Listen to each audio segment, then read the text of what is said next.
I'll be the grapes fermented, bottled and served with a table set in my finest suit, like a perfect.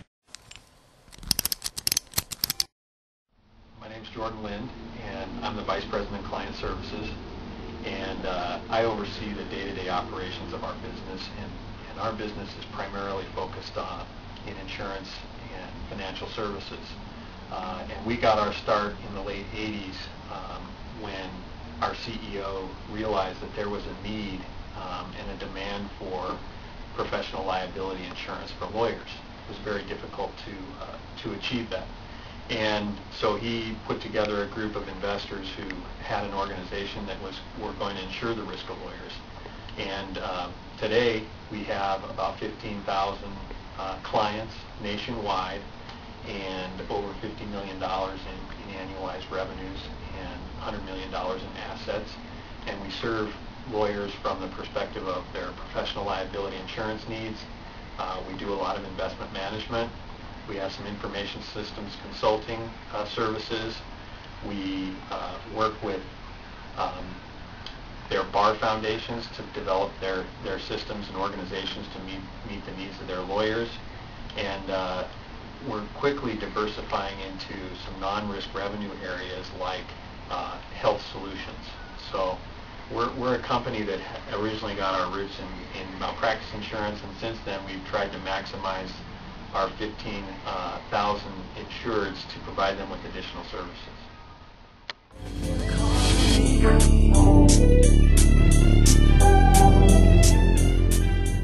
I'll tell you, as a small organization, we have invested very heavily in information systems.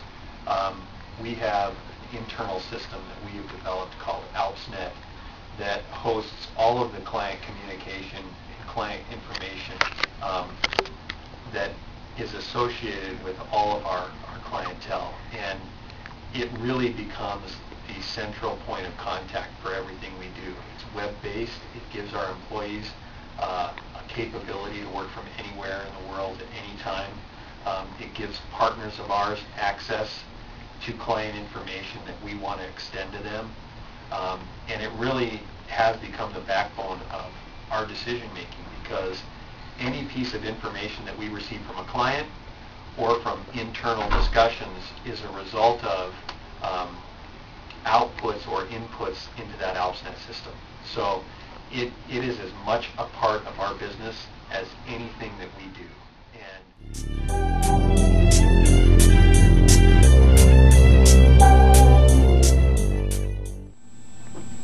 we would consider ourselves, from the perspective of an insurance company, as fairly aggressive in investing in technology. We're not bleeding edge. We're probably in the insurance industry, we're cutting edge, but from the perspective of overall businesses and how they interact from an information system standpoint, I'd say we're late adopters. We're not so late that the technology isn't meaningful anymore, but our clients are primarily lawyers, and lawyers, by their nature, are risk averse. I'll be the water wings that save you if you start drowning in an open tab when your judgment's on the brink. Situation. I'm not sure my wife would agree, because you run the risk of being connected 24/7. But there's also an increasing demand for people to be available 24/7, which puts some stress on your personal and professional life. But I've always kind of had a philosophy that you integrate work into life and life into work, and you don't have to worry about it. And mobile technology gives you that capacity.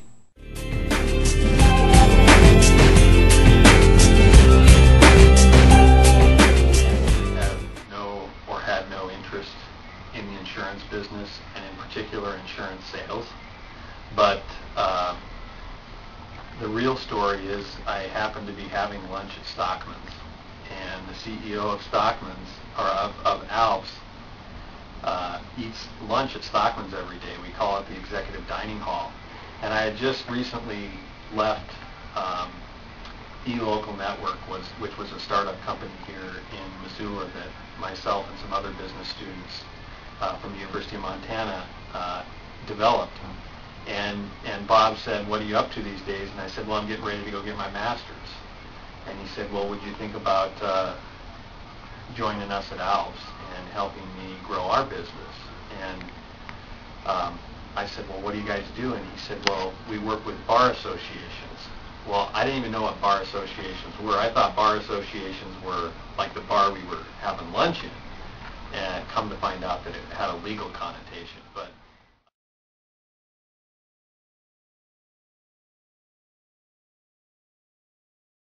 I have an undergrad degree in business management from the University of Montana.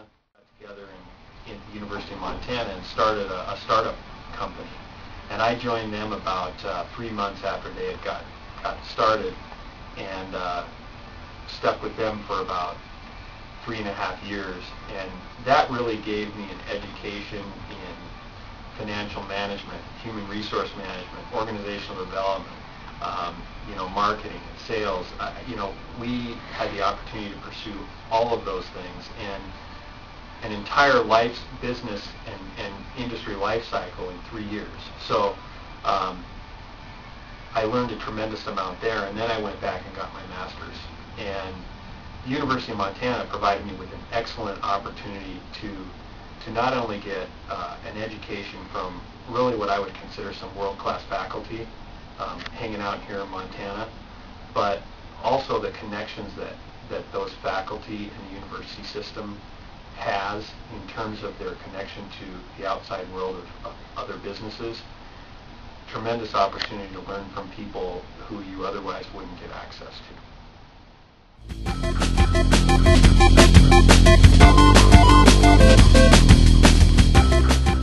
I always like to provide some insight on for students who are in the information systems field. And I work with a lot of engineers and information systems people, not only in my job at Alps, but I do a lot of consulting where I'm working with tech companies. And there are 2 types of companies, in my opinion, that have to do with information systems. There are pure technology companies who have a technology solution that solves a problem. And then there's information systems that help business people solve day-to-day operational problems like communication, or they execute a function automatically for reporting and things like that. That's what technology has to do. That's what information systems have to do. And for people who are pursuing those degrees, if they sort of view it from the perspective of how do I take and use information systems to advance an organization or a concept or an idea, that's the value of it, versus viewing information systems in and of itself.